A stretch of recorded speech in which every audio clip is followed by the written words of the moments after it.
And then in the final SEC bowl game here, we've got number 5 Texas A&M at 8-1 versus number 13 North Carolina 8-3, and that is also January the 2nd on Saturday at 8 p.m. on ESPN. Capital One Orange Bowl from Hard Rock Stadium in Miami Gardens, Florida. They've got A&M with a 63.7% chance of winning this one. I would love to see that.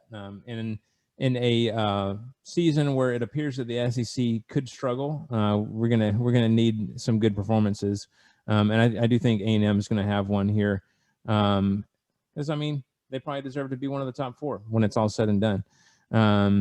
I got A&M winning this one, 38-31. Matt. Here's the thing: if you had talked about this game 2 years ago, there's no chance North Carolina is even in this game first off, or in contention for discussion with this at all. But here's the kicker: Carolina has averaged a lot of yards. They have averaged a lot of points. This is a team that has looked really good since Matt Brown took them over a couple of seasons ago. They've asserted themselves quite a bit. They blew out Miami, a top 10 team at the time. They barely lost to Notre Dame by a couple of scores.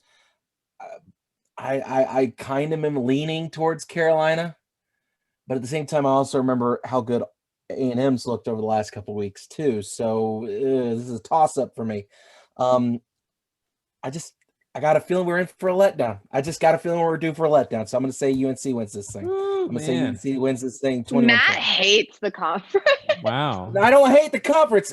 I'm just saying every game that we've gotten of these bowl games, I don't like any of these matchups for SEC teams. Do you think that was by design? Do you think that they want the SEC to struggle? It might have been. It might have been the great conspiracies in play here. But here's the kicker: is Carolina's looked good, A&M's looked good too. But I just feel like we're due a letdown for the conference. You got a bad feeling about this. I got a really bad feeling about this. Quote every character in Star Wars ever. All right, Jesse, what do you have? Other than not understanding that reference, we gotta have you watch that sometime. We gotta sit you down and you can watch that sometime. Yeah, fix that stuff. It's fun though, as someone who's like 27, and people expect me to have seen it, and I say it, and just the shock value is worth it. I can go my whole life about it. Enjoy that. Yeah, that's funny to me. I disagree with Matt. I think while North Carolina has made themselves a contender here, I mean, obviously their name gets brought up for the reason Notre Dame should be in a top 4. I still just don't think A&M's going to let them pull it out. So I'm picking A&M 35-28 in a very uncharacteristically kind episode to A&M for me.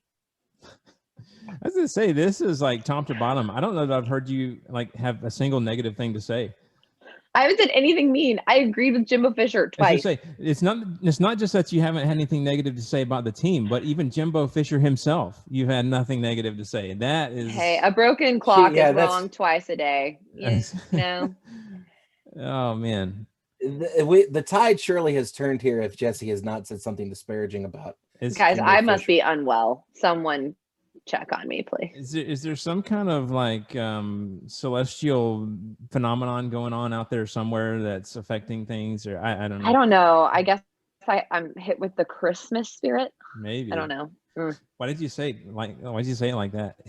Because when I think of that, I just think of like those stupid Hallmark movies where, you know, the city CEO gets taught the Christmas spirit by a lowly farmer or something, you know, like, ugh. Stop. I love it. They're all the same too. It's just like I saw a TikTok. Have you seen the lineup of all of the covers of those movies, like in a 3 rows next to each other? Like the titles, or you mean just like the pictures? No, the pictures. Yeah. Google that. Gosh, yeah. Absolutely ridiculous. Sorry, yeah. Had to have a Hallmark moment. Yeah, I saw a TikTok today. It was like somebody pitching an idea for one of them, and he was like, I got this idea. There's this baker, and she's about to be shut down by the town's mayor, but she has to go talk to him, and he turns out to be this really attractive guy, and they end up falling in love. And the other guy's like, tell me more. And he's like, and the kicker is it'll be called baking a list and checking it twice. He's like, no. Oh. I liked the one that was like, Oh. instead of the regular Hallmark movies, can we have one where like a girl moves to a small town and learns the meaning of Christmas while solving a serial murder? Oh yes, that would be amazing. Yes. We need that one to at least That one I will watch. switch things up a little Ooh. bit. So